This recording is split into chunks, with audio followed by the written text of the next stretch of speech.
Hai semuanya, Assalamualaikum warahmatullahi wabarakatuh. Pada kesempatan kali ini, saya Baharin Albar akan menyampaikan sebuah materi yang berjudul adalah Sistem Pemerintahan. Langsung saja, apa sih sistem pemerintahan itu? Sistem pemerintahan adalah suatu struktur pemerintahan yang bertitik tolak pada hubungan antara negara dan rakyat. Lebih jelasnya adalah sistem pemerintahan adalah susunan yang teratur dari prinsip-prinsip yang melandasi berbagai kegiatan atau hubungan kerja yang terdiri dari berbagai macam komponen, di mana tiap-tiap komponen menjadi satu kesatuan yang tidak dapat dipisahkan, menjadi satu tatanan yang utuh untuk menyelenggarakan pemerintahan atau negara. Adapun bentuk-bentuk sistem pemerintahan, yang pertama adalah presidensial.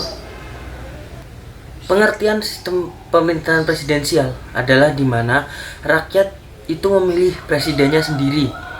Nanti presiden tersebut akan menjalankan perannya sebagai kepala negara sekaligus pemerintah, sekaligus kepala pemerintahan.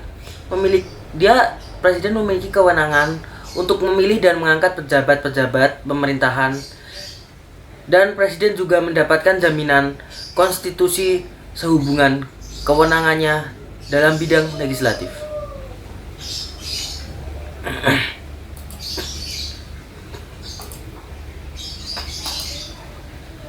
Sistem yang selanjutnya adalah parlementer.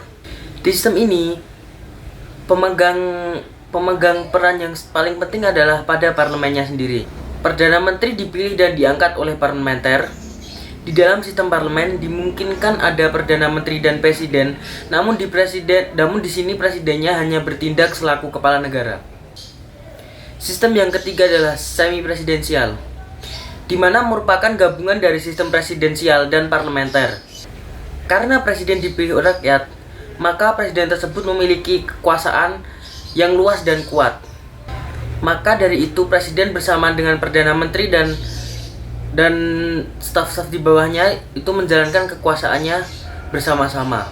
Sistem pemerintahan yang selanjutnya adalah sistem pemerintahan komunis. Dalam sistem pemerintahan komunis, semua sistem pemerintahan dikendalikan penuh oleh Partai Komunis. Partai Komunis ini bertindak anti-kapitalis. Kekuasaan akan berlangsung secara penuh, tidak mengakui kepemilikan akumulasi modal pada individu. Adapun sistem pemerintahan yang dinamai sistem pemerintahan demokrasi liberal. Demokrasi liberal ini disebut juga dengan demokrasi konstitusional. Individu yang dilindungi hak-haknya oleh undang-undang atau konstitusi. Apapun keputusan yang diambil oleh pemerintah, jangan sampai melanggar kebebasan individu. Sistem pemerintahan yang satu ini yaitu diberi nama sistem pemerintahan liberal. Di sini maksudnya bebas. Jadi liberal itu adalah sistem pemerintahan yang bebas, kebebasan dalam segala hal, persamaan hak-hak dalam berpolitik. Sistem liberal sangat menentang keras adanya pembatasan yang dilakukan oleh pemerintah dan agama. Di Indonesia sendiri, sampai sekarang masih menggunakan sistem pemerintahan presidensial. Adapun kelebihan dan kelemahan dari sistem presidensial tersebut. Kelebihannya adalah yang pertama, menteri tidak dapat dijatuhkan parlemen karena bertanggung jawab kepada presiden. Yang kedua, pemerintah dapat leluasa waktu karena tidak ada bayang-bayang krisis kabinet. Yang ketiga, badan eksekutif lebih stabil kedudukannya sebab tidak tergantung pada parlemen. Keempat adalah masa jabatan badan eksekutif lebih pasti dengan jangka waktu tertentu. Misalkan masa jabatan Presiden Amerika Serikat selama 4 tahun, sedangkan Presiden Indonesia selama 5 tahun. Yang kelima adalah penyusunan program kerja kabinet lebih mudah disesuaikan dengan jangka waktu masa jabatannya. Adapun kelemahan dari sistem presidensial, yang pertama adalah pengawasan rakyat itu bersifat lemah.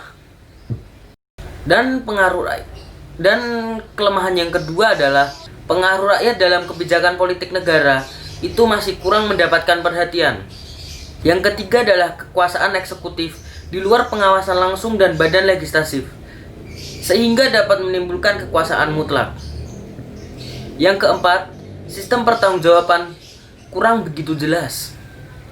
Dan yang terakhir, Pembuatan keputusan atau kebijakan publik umumnya hasil tawar-menawar antara eksekutif dan legislatif, sehingga dapat terjadi keputusan yang tidak tegas dan memakan waktu yang lama. Mungkin itu saja yang dapat saya sampaikan pada pertemuan kali ini. Banyak kurangnya saya mohon maaf. Wabillahi taufiq wal hidayah. Wassalamualaikum warahmatullahi wabarakatuh. Sampai ketemu lagi di materi selanjutnya.